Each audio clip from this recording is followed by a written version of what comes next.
गंगोही और ननौतवी की प्रेम कहानी अकाबिरीन ए देवबंद यह थे। पाठ 6। उन्वान। देखो क्या कायम किया है इन देवबंदियों ने, और इससे आप लोग इन देवबंदियों की इल्मी हैसियत का अंदाजा भी लगा सकते हैं। इन देवबंदियों के नजदीक यह मामूली बात है मर्द का मर्द से ताल्लुक कायम करना। देवबंदियों के मौलवियों की यह खासियत रही है कि जो बात वह वैसे नहीं कर सकते थे उसे ख्वाब बनाकर पेश कर देते हैं। नबी पाक की शान अक़दस में गुस्ताखाना ख्वाबों की भरमार है देवबंदी किताबों में। इसकी वजह भी यही है कि तौहीन रसूल वैसे करते तो फतवे लगते, इसलिए ख्वाब बना दिया, और किसी ने एतराज किया तो कह दिया कि यह ख्वाब का मामला है। यह दो देवबंदियों के अकाबिर रशीद गंगोही और कासिम ननौतवी, दोनों का ख्वाब में निकाह ही हो गया। आप देख रहे हैं देवबंदियों ने उन्वान कायम किया है हजरत गंगोही का ख्वाब में हजरत ननौतवी से निकाह करना। आगे गंगोही साहब का इरशाद नकल करते हैं, मैंने एक बार ख्वाब देखा था कि मौलवी मोहम्मद कासिम साहब अरूस दुल्हन की सूरत में हैं और मेरा उनसे निकाह हुआ है। सो जिस तरह जोड़ा और जोड़ी में एक को दूसरे से फायदा पहुंचता है, उसी तरह मुझे उनसे और उन्हें मुझसे फायदा पहुंचा है। सवेरे गंगोही को एहतिलाम हो गया होना है। इन देवबंदी अकाबिरीन के ख्वाब देखें, ख्वाब में भी शैतानी काम ही करते हैं। हम जिन्स परस्ती की इनडायरेक्टली तालीम दी जा रही है।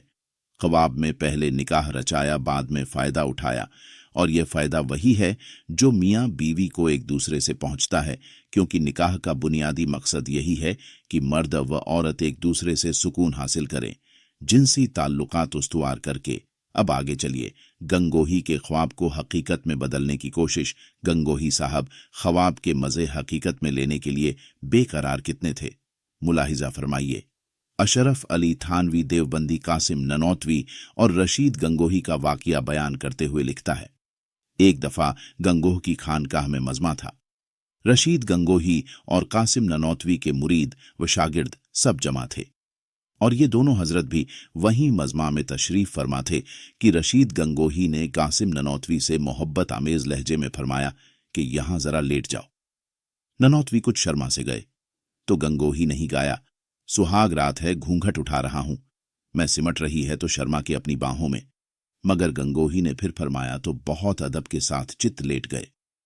हजरत भी उसी चारपाई पर लेट गए और मौलाना की तरफ को करवट लेकर अपना हाथ उनके सीने पर रख दिया, जैसे कोई आशिक सादिक अपने कल्ब दिल को तस्कीन दिया करता है।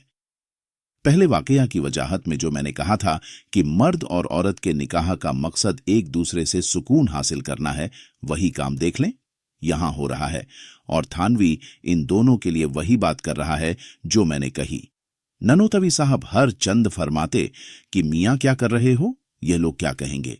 गंगोही ने फरमाया कि लोग कहेंगे कहने दो, चाहत में क्या दुनियादारी, इश्क में कैसी मजबूरी, लोगों का क्या समझाने दो, उनको उनकी अपनी मजबूरी देखा आपने। गंगोही साहब ने कैसे अपने ख्वाब को हकीकत का रूप दिया। इकट्ठे एक ही चारपाई पर झप्पी डालकर सो गए और लोगों की परवाह नहीं की।